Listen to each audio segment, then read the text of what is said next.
আপনারা যে এত টাকা দিয়ে পাখিটা কিনলেন, এই পাখিটা লেগে কি করবেন বলেন তো? কি করবো বুঝতে পারছো না? তোমার আজকে এই পাখিটা শর্ট মারছে তো, তাই ল্যাবে লেগে কেটি পরীক্ষা করে দেখবে যে পাখিটার ভিতরে কি এমন আছে। পাখিটা লেগে কাটবে?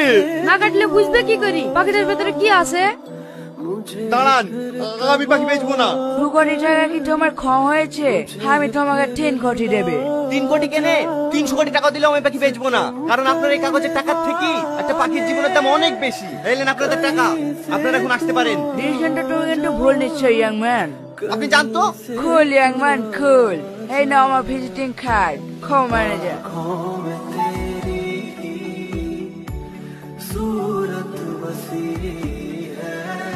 এই গল্পটা আমরা মেরেছি। দাও ভাই, তোমরা কি মানুষ? শুধু একটু মাংস খাওয়ার লোভে একটা নিরীহ পাখিকে এইভাবে মারতে তোমাদের একটুও বিবেকে বাদে না? এই তোদের মতো নমস্কার লেগেই তো পৃথিবী থেকে সব পাখি আস্তে আস্তে